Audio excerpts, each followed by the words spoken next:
Price is Right.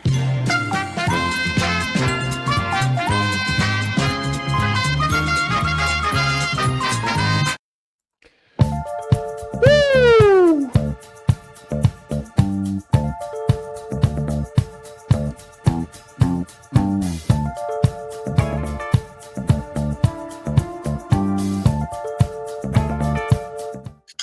I'll just cut the music right out because I'm going to start in my announcer voice because I've been practicing all week long, Clutch. I've been doing a side project and they wanted me to do some voiceover work. So I've been doing voiceover work. So, yes, I've been doing this type of stuff. Hey, yeah, right. Yeah. Anyway, yeah. So, anyways, hey, everybody. Welcome to another edition of Brewers. Two brothers talking Notre Dame football. This is my brother, Clutch. I'm Mannix.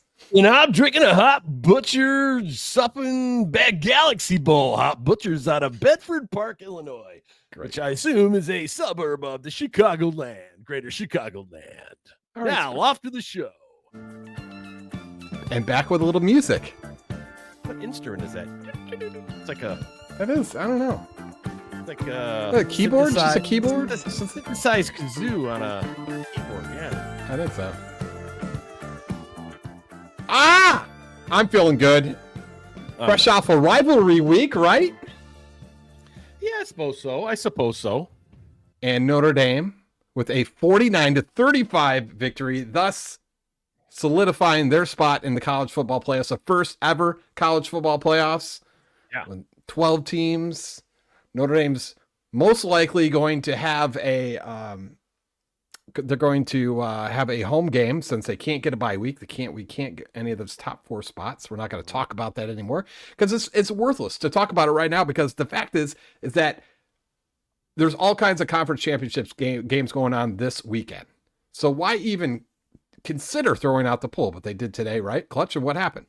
They did, and Notre Dame has moved up 1 spot to number 4. Whoa, number 4. That doesn't really matter to them. Right now, it doesn't matter to them. No.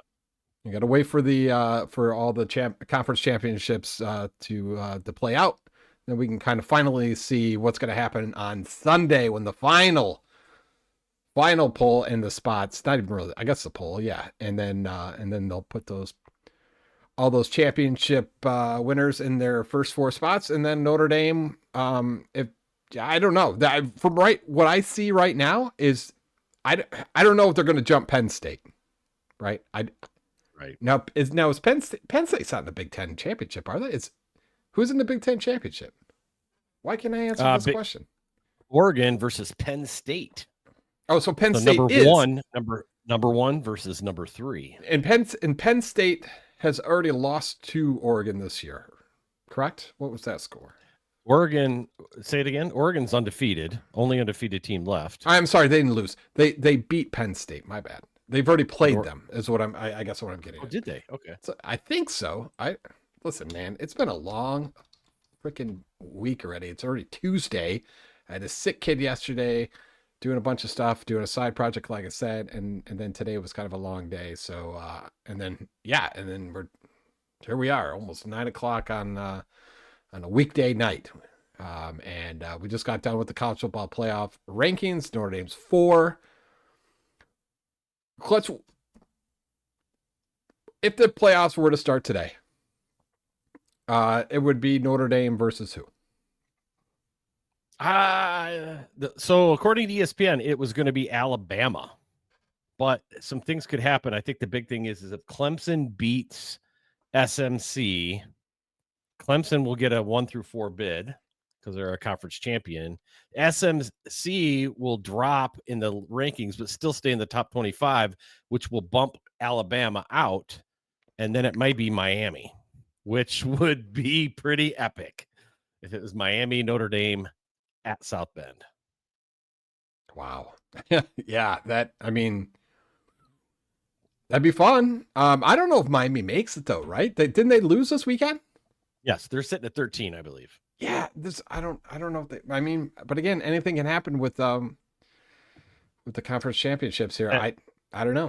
That ESPN I don't know the lady on ESPN college football, Heather something starts with a D. Diedrich or something like that. Yeah. She actually threw out there what happens if If two, like Clemson wins and somebody else wins, it would have to be,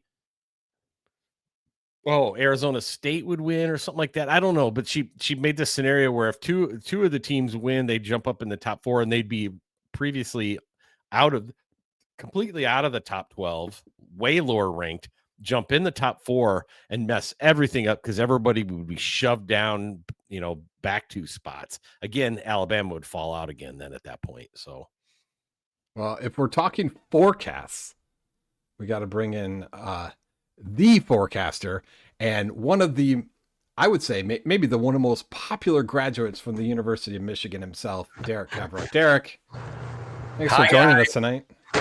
And Weatherboy 1, we're going to call him Weatherboy 1 because he is the first to join Broish the podcast. Yeah, first Weatherboy.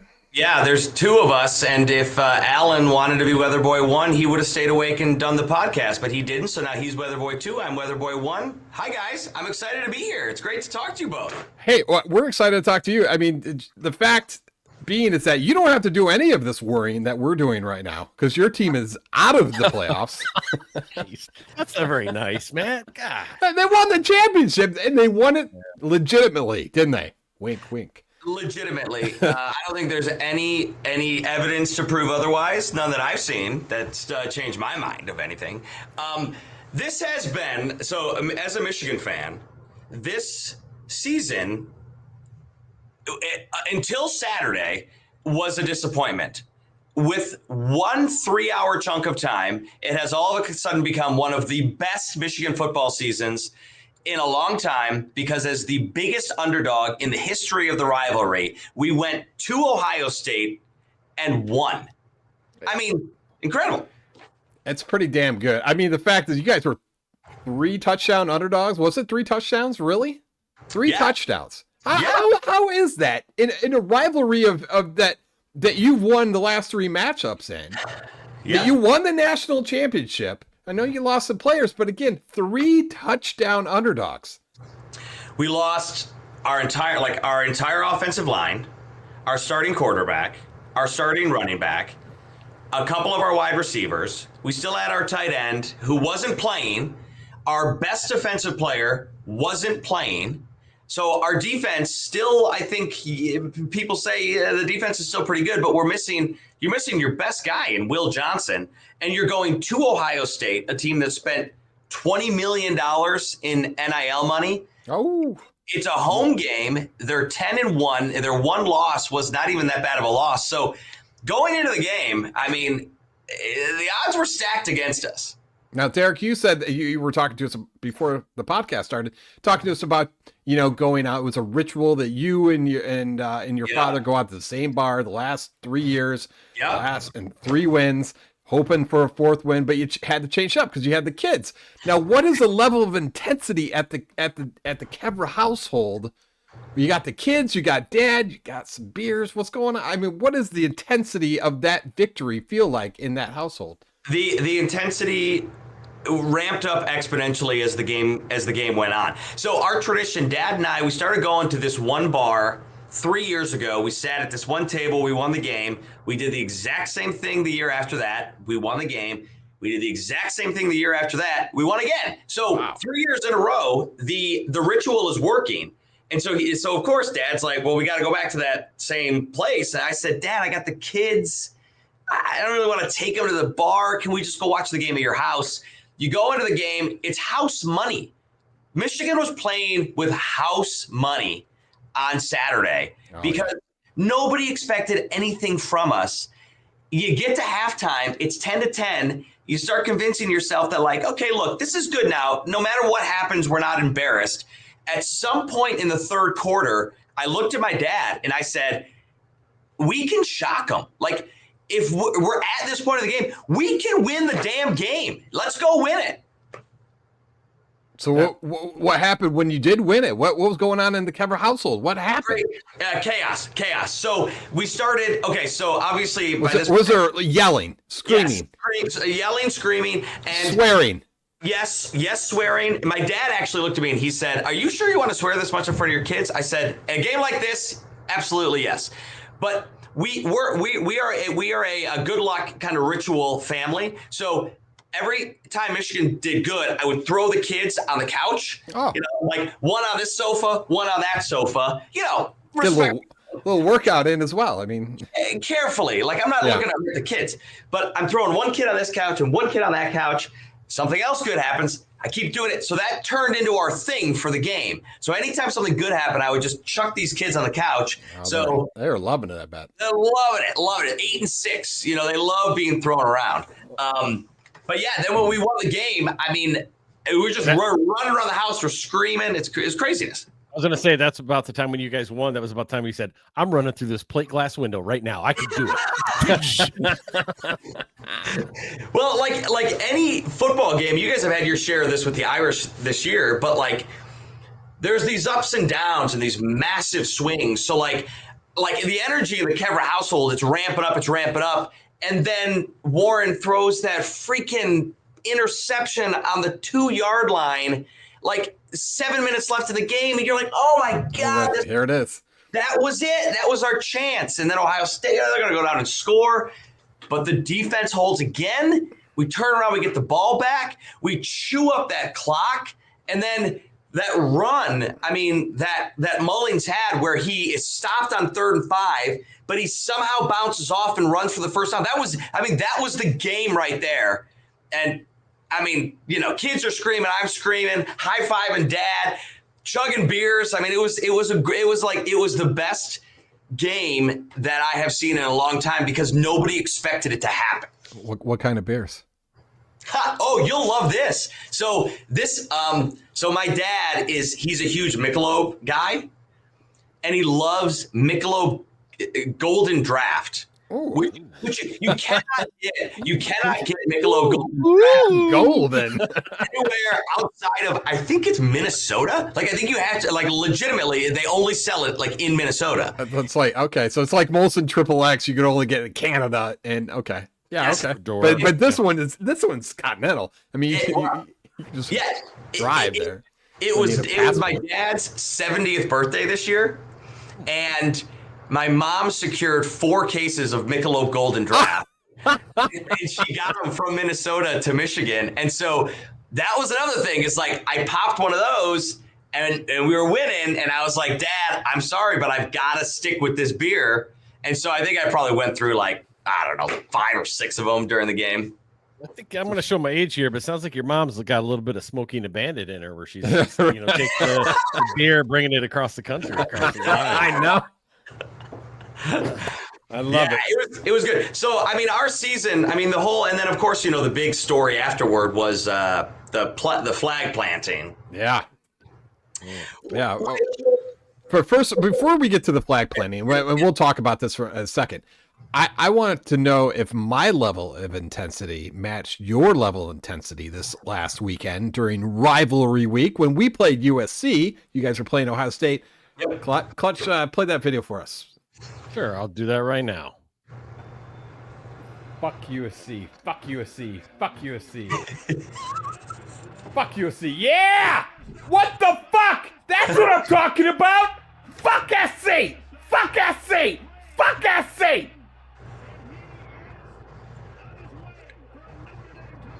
Irish! Now, I sent that to my brother, Clutch, and he immediately responded by, "You must be in your house alone." And I said, maybe, and I was not. So that's what happens, I mean, my wife's known me for 20 years. She knows as far as college football. She gets excited. She's a Michigan State alumni. She loves Michigan State. So when she's watching Michigan State basketball, mostly basketball, when she gets really, really fired up about stuff. And then, same level. I'm a little more, I swear a little more. No judgment from me to you. That is exactly how it was.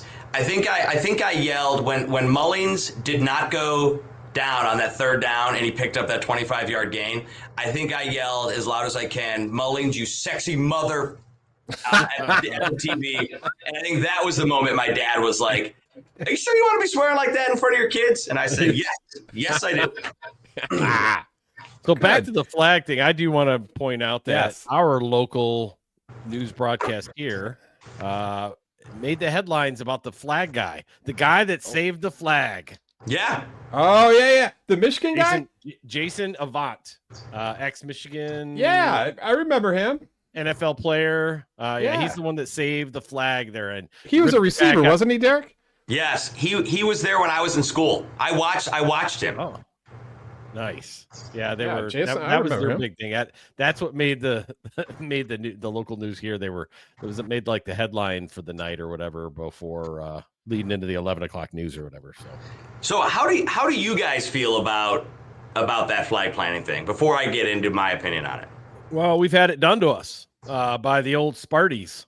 Yeah, that was like and I was at that. I was at that game. Actually, me and my wife were at that game. Yeah, that I don't like it. And it wasn't the only one of the afternoon this past Saturday. I forget there was another. I think it was Florida. There was tons of. No, it was like North Carolina versus North Carolina State or something like that. It was, but yeah, it happened with another school right afterward. Yeah, I don't care for it because yeah, I don't know. I think Notre Dame was off the field the year that Michigan State did it. Doing it while Ohio State players are still out there is kind of, I mean. Go ahead, keep going. I guess at a big rivalry like that, I don't know if it's very smart to do that because something's going to brew up. State Notre Dame isn't a big deal because it's State and Notre Dame. It's not a big, they're not as a big of a rival, but yeah, I don't know.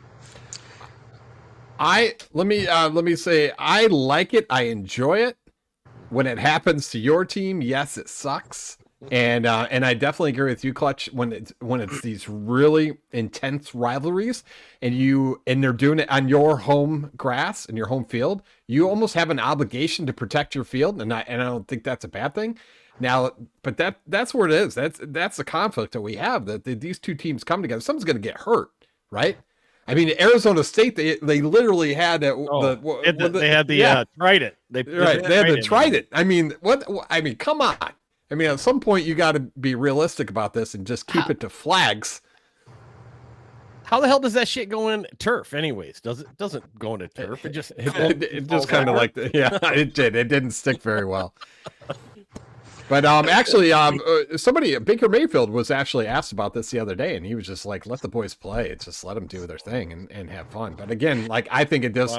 There's a safety concern about it. At some point, somebody's going to get hurt, and or somebody's going to hit somebody, and then it's going to just fall apart. And we saw it with Michigan, where it was, there was actually a battle for the flag, and you said Jason Avant was, the ex-player was trying to get the flag back, and then there was an Ohio State player, pushing him and shoving him to the ground. So it can get a little physical out there.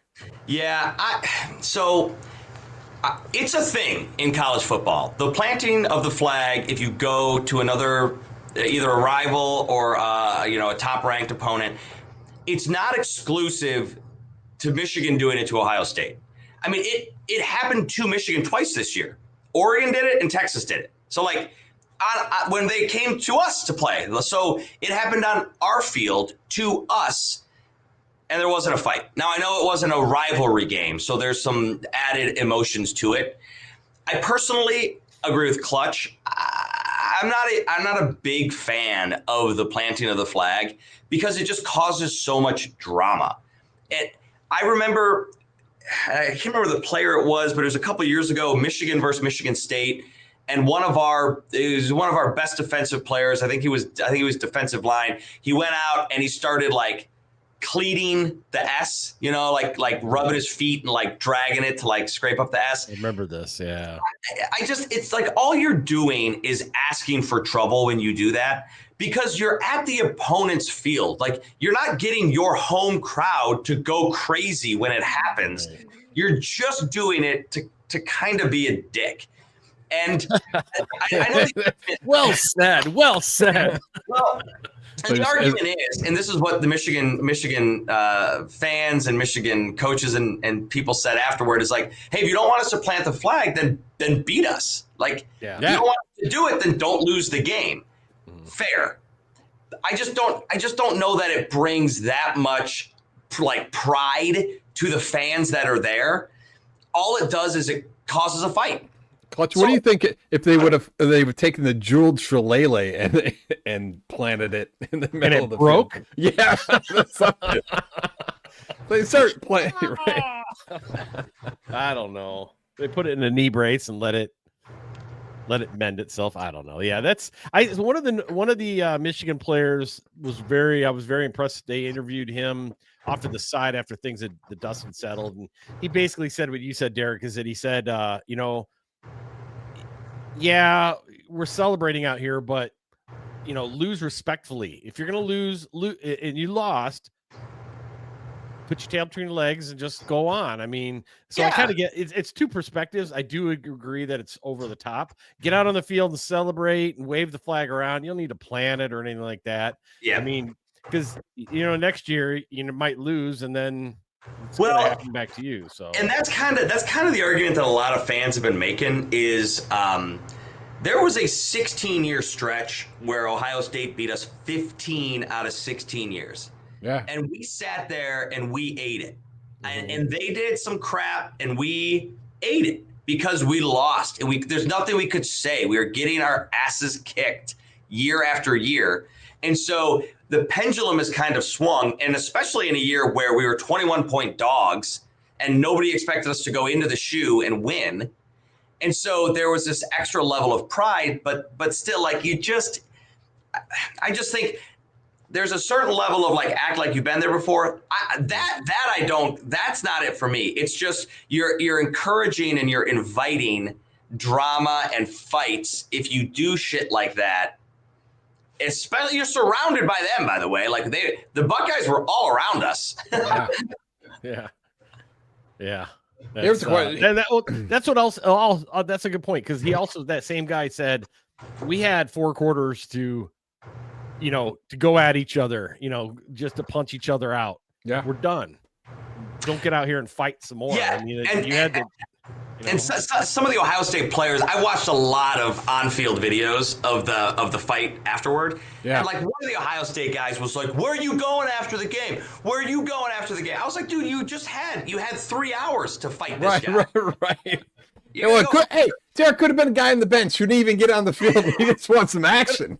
Could have been the kickers yelling at each other. Right. We saw that years ago with the Red Wings, where Steve. No, what was his name? McCarty. No, the 2 goalies went after each other back in the 90s. Osgood or Vernon or Osgood. Yeah. And Osgood and Wah went at each other against when they were playing the Avalanche. Yeah, the big one where they met at the center ice, yelling at each other. Right. I'm going to take this tee and shove it up your ass. Some of those kickers, though, man, those guys work out.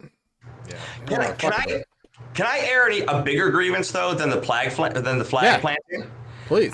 Did you guys catch Gus Johnson, the announcer? Like yes. He was totally on Ohio State's side. Yeah, that pissed me off more than anything else. Was at the end of the game, Gus Johnson said Michigan wins, and they didn't even need to cheat this time. I was like, dude. So what is his issue? Because he's from Detroit. Gus Johnson's from Detroit. He went to where'd he go? He went to U of D Jesuit. Yeah. He's a Cub. He went to U of D Jesuit. He's a local guy, but I don't understand. And my only thing is, he dogged us there, and then Matt. He also when the fight broke out, the broadcast was still going on, and he said something to the effect of like, "Oh, come on, Michigan, show some class. You already won the game." I was like, dude, you don't know what's going on down there. I hate that part. Pissed me off. I don't get it. I don't get the Gus Johnson hate, unless do you think he hates Mike Tirico or something? Mike Tirico owns Ann Arbor, and Gus Johnson's a nope. I mean, Gus Johnson's not a nobody, but until he started doing stuff for Fox, I mean, he was still kind of a. I mean, he wasn't a Mike Tirico, right? But he has that. He's a very skinny guy with a big voice to me. Yeah, and outside of any of that, like as an announcer of a game, don't take don't have an opinion on which team you want to win. You're announcing the game. Nobody cares who you want to win, and nobody cares your personal beliefs on what happened last season, which, by the way, the NCAA in certain cases has cleared Michigan. So, like, don't throw that crap out there on Well, I for mean, fans watch. it just doesn't make sense for the present day. What's going on present day? Because Harbaugh's gone. Obviously, that the whole sign stealing thing or whatever is kind of washed away a little bit. They have now they have headsets, and they can communicate through the helmet and a mic or whatever, and they're not putting up signs. So that's all kind of gone now. Now it's present day. So next year, we moved on from it, right? I don't sit there and I don't think anybody, at least maybe Derek, I don't know if you've heard from other people that are not Michigan fans that have come up to you and said, "Oh, you guys still stealing or whatever," because you guys. It's not happening anymore, right? I mean, it's not. Yeah, look, it's a thing. We won the championship last year. You hear it all the time as a Michigan fan. People go, oh, asterisk. It's an asterisk season. And you're like, oh, shut up. Or they're like, enjoy the championship now before they take it away. Okay, all right, shut up. But, like, that's just general fan speak. And I'm cool if fans say it. I don't want to listen to the announcer on TV say it. Like, shut up, Gus. Where he says, Michigan runs it up the middle, touchdown. And then it's Ohio State. Oh, Ohio State, touchdown. Whoa, what are they do? Like, and he just offers his rocker when he was like screaming for him. I was like, geez, Gus, what? When Ohio State was at, I can't, the guy's name, Dwyer, the Ohio State defensive player that caught the interception. I mean, Gus Johnson had like a sexual experience live on television when that happened. And you're watching it thinking, what the heck, man? He does. Yeah. All right, moving on. Derek, one more thing I wanted to talk to you about, that Michigan kind of, a little bit of controversy, but not really, because we all know that NIL is going to be controversial anyways. But you guys just got, last week, was it, or the week before, was the number 1 overall recruit to commit to your university. Is the number 1 overall recruit and the number 1 quarterback recruit for next year, Bryce Underwood from Belleville, local kid. However, there's it's coming out that Michigan, or not Michigan, but the boosters are going to be paying him up to about $12 million just for him to sign at Michigan.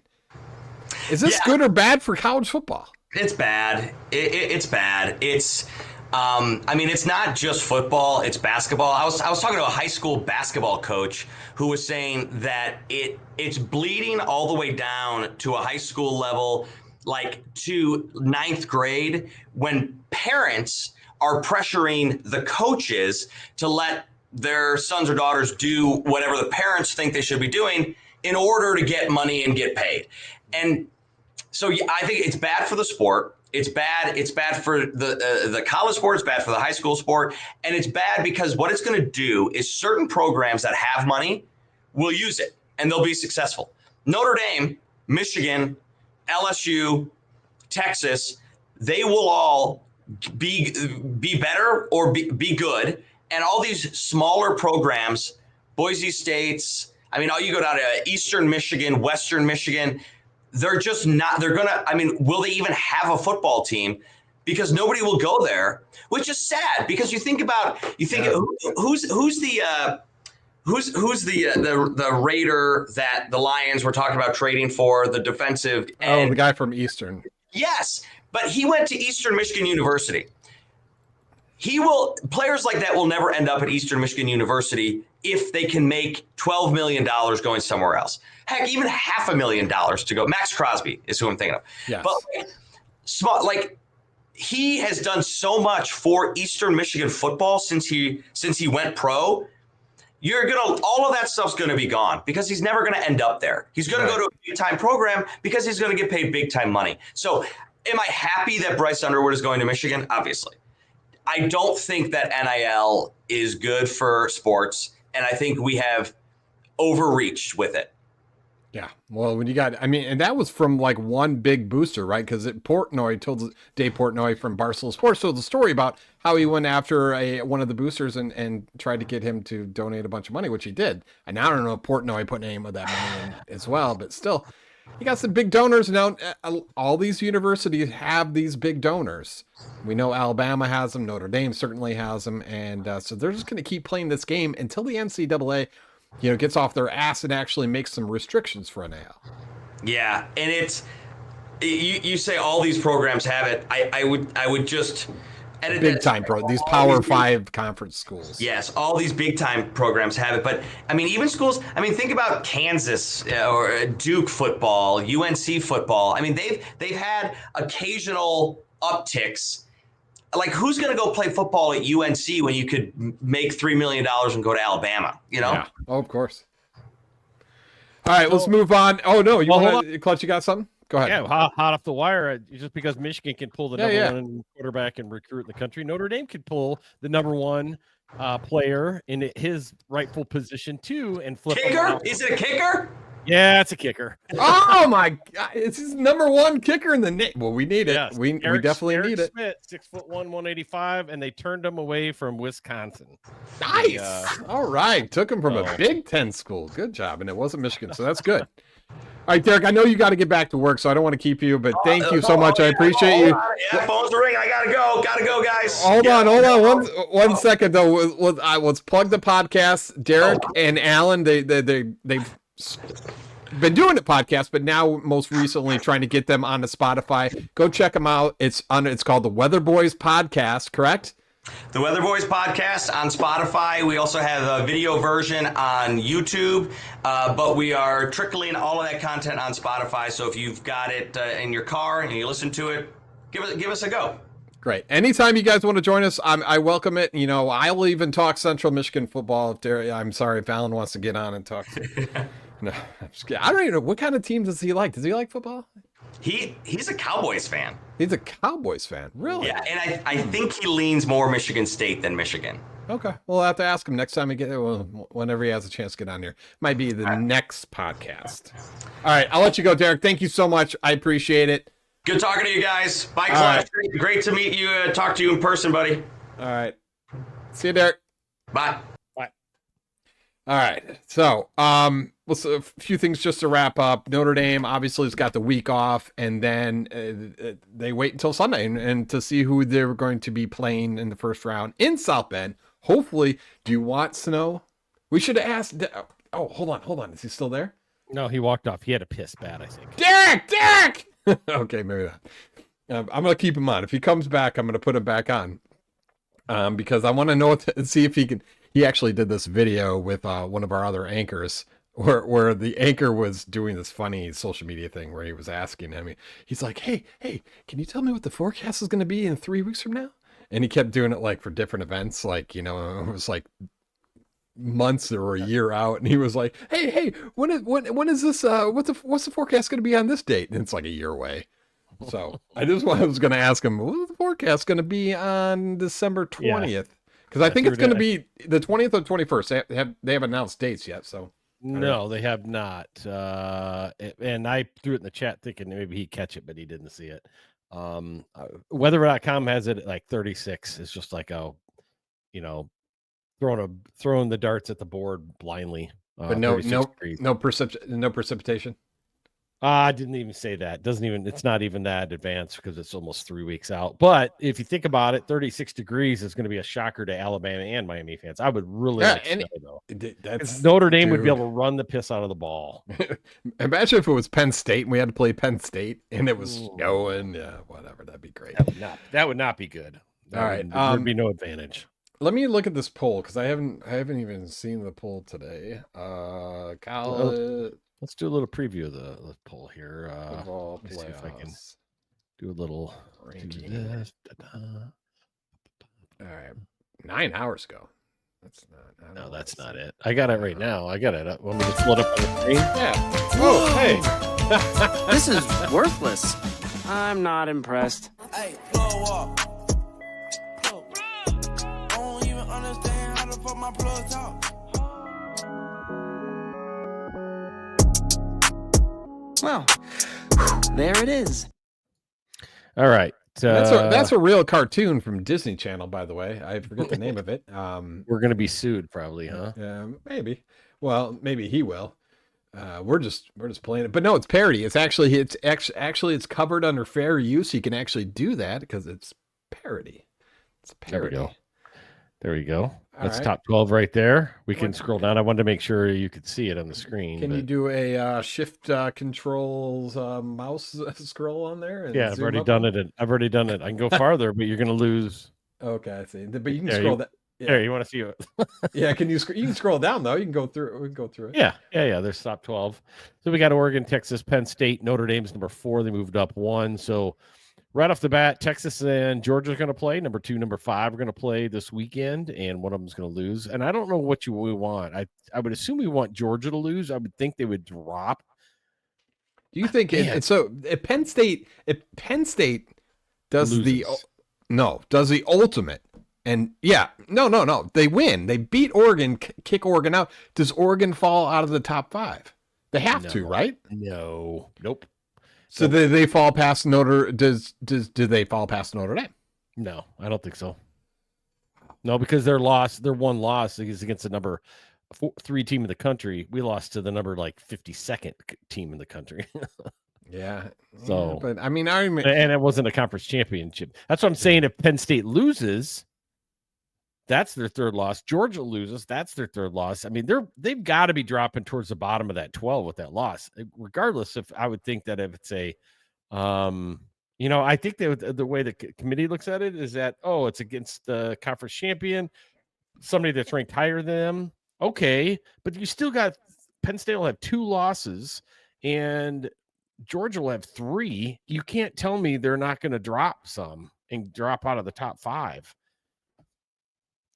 Which just sets up Notre Dame, I think, better. They still got Notre Dame sitting at, I think, 6 in the predicted playoff bracket that ESPN did today. SMU and Clemson are going to play. And so they're predicting SMU to win. But if Clemson wins, they say they'll really throw a shocker. I think SMU should drop right out of the top 12 then. They're at 8. They lose. They should be 11, 12, 13. I mean, maybe even farther down. Alabama's sitting down there, and then 12 will get replaced by Arizona State is what they're saying, because Arizona State will win the whatever they're in, the Mountain West or whatever they're in. I'm not sure. Here's the thing, though. They mentioned this on pardon the interruption. Arizona State wins their conference championship.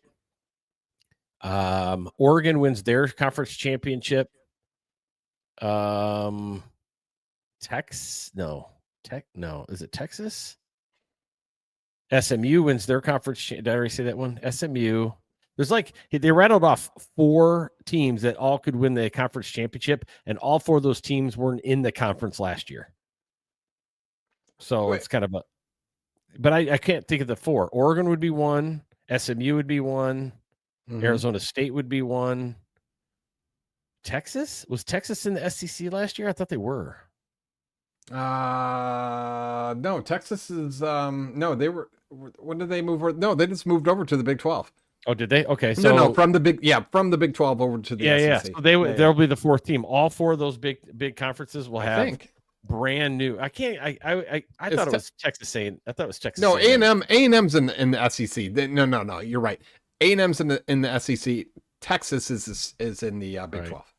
Yeah, I don't know how we got the 4th one in there, but that one was kind of interesting. So, anyways, Army's still there. Look at Army. Yeah, 24. Yep. Wow. So Syracuse is the hot team right now. They say. Did Texas A&M completely fall the rankings? Yeah, it doesn't go down any farther. Top 25. Yeah. Yeah, they're gone. Okay. So BYU is another interesting team. Clemson is wishy-washy. They're saying Clemson could show up and spank SMU, or it could be one of the other typical games they played where they just choke. So, all right, there's Derek. Hey, Derek, real quick question. Yeah. Sorry to bother you. Last question of the night. Okay. Can we get a forecast for December 20th in South Bend? Not now. I know that it's. I'm not Brandon Hudson. So okay, hold on. I can do this, but you have to know it's going to come with a heavy dose of things could change, but weather models do go out that far. I'm loading it up right now. Am I allowed to share my screen or no? I should be able. Can you not? Can you go to? Do you have a little present? Yeah. Go to present. Share screen. Do you Yeah, guys yeah. want me to? Yeah. Let's see a forecast for December 20th, 21st, somewhere around there for both days, because we're not really sure which day. They're going to say either the 20th or the 21st. Okay, so here we go. Share. Whoa. Okay, I'm gonna make sure. Yeah, don't minimize your porn. Yep. No boobs. No boobs. Wait, is it popping up or no? No. No. Okay, hold on. Do I need to give him permission? It says sharing screen. View tab. Oh, here, hold on. Here, I'm still sharing. That's why. Now try it. Okay, let me stop and try again. Present, share screen. Share screen is easiest with 2 monitors. I don't have that. That's all right. Chrome tab. Yeah, that's fine. Chrome Because it'll tab's keep fine. your audio on if you do it. If you do the tab. There it is. Okay, you see it? Yeah, it's building. Okay. Oh, Let me- might have to zoom in a little bit. This is some real scientific shit right here. Okay. Well, Oh, hey, gosh. you guys asked. Okay, Yeah. so here we go. I'm gonna take you to. Is there any way you can zoom up a little bit, or can we go full screen on it? I'm Nope. trying. Full screen let's- there. How do I go full screen? How do I do Well, that? You might have to reshare it, but I think we're fine. Yeah. Okay. I can see it. I can see Cuba. All right. So let's see. So you want December 20th, right? Yeah. Okay. So we're getting close. Okay. So the 19th. Oh, wait a minute. There's a big swath of something coming at us. It's all green. What is that? Yeah. So all right. So on the 19th, it appears that a weather system is going to come through. And if it goes through on the 19th, I don't have any data for the 20th. I'll stop sharing my screen here. So what I can tell you is it looks like a storm will affect South Bend December 19th, which means that the 20th would be cold and windy, but not wet. Okay. Well, we're gonna have to get you back. Maybe we can get both you and Alan together, and you guys can. One of you guys could take the North American model, and the other one could take the European model. All right, we'll let you go. Director's calling. Gotta go. Bye, fellas. See you, Bye. bud. All right. That was a legit call there. That was a legit call. Like, what are you doing? Yeah. So, who knows? Lake effect is crazy though. Lake effect can just come out of nowhere. Could be one more day if it's just bumped out. I mean, Hey. like 3 weeks out. So you guys were, I mean, obviously you're in this band of where the lake effect comes through. You guys have been getting hit daily, right? I mean, obviously there was a big one yesterday. Was it a snow squall that came through and hit I-94 there? Yeah, I mean that was all lake effect that was coming down, but it was coming down vertically down the lake, so it was hitting the edges, the edge counties there and dumping in. As soon as you got into more closer to the Kalamazoo area, there was less that lake effect. It was just mostly light flurries off and on all day. See, that's the thing is that like you get a nice snow squall come in, a squall comes in and just dumps a bunch of snow on in the third quarter. Who cares? It's Penn State Notre Dame from back in what year? 90. Did you watch a Buffalo game? Oh my God. Yeah. I mean that looked fun.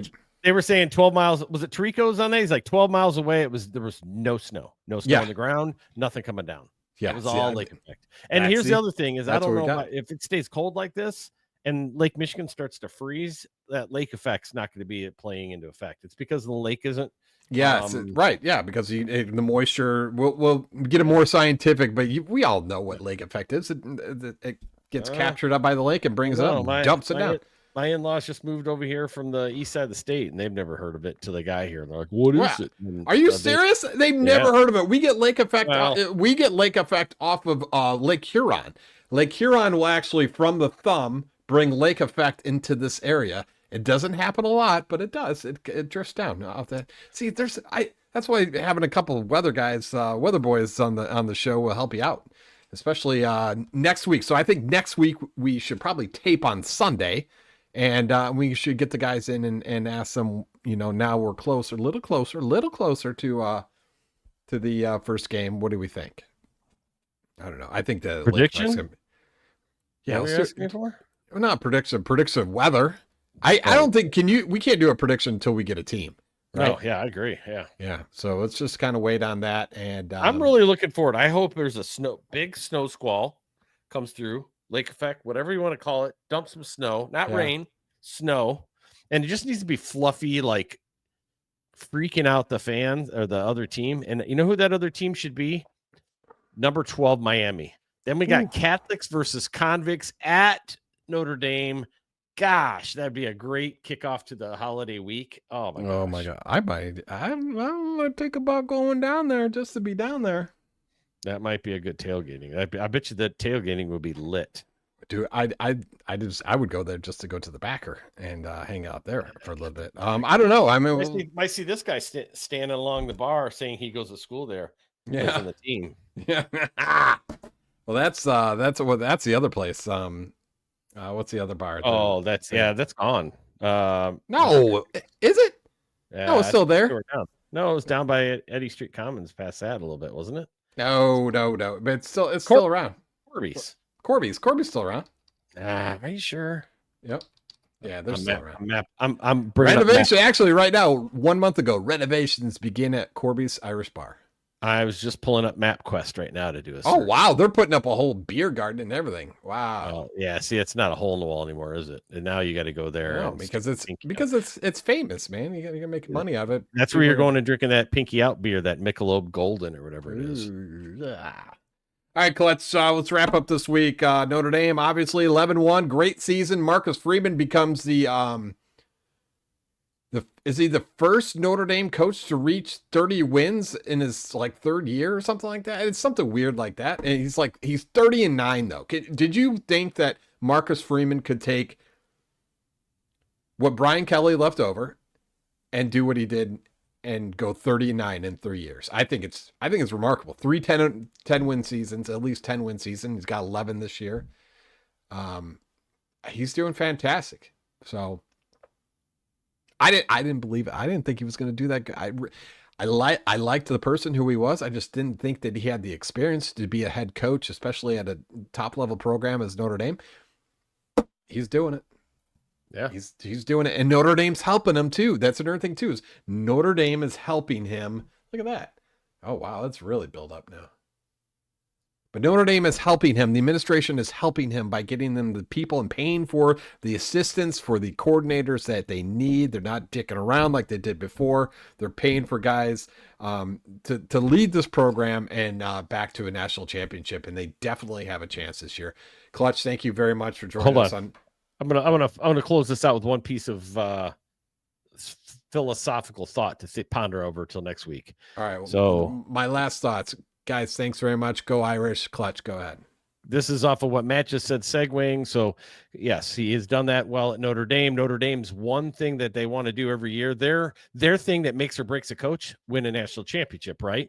Yeah. Well, you've got Coach Day over there at Ohio State. They're thinking about firing him after losing a fourth straight to Michigan. Who? And guess what his record is against the Big Ten? I know this. 49-1. Yeah, I know. That is ridiculous talk. Wayne said the same thing in a text message, and I was like, "There's no way you fire your head coach because they've lost 4 games to Michigan. You don't do it. If that's part of but it doesn't matter. They say, okay, you're going to be coach here, and one of the stipulations is you need to beat Michigan. I don't know. Times again, what is his overall record? It's ridiculously insane. It's insane. I mean, that's what would you just say? Freeman was 30. What? Okay, so maybe you don't give him a bonus for the year. Okay, you didn't win Michigan, so we're not giving you. No, Jelly the Month Club, Jelly the Month Club, all for you. Not getting that bonus. All right. Think about it. Go Irish. Now Leonard back to work. Screen pass to Love. Love with a hurdle. 20, 15. Blasting his way down around the 6-yard line. He has done that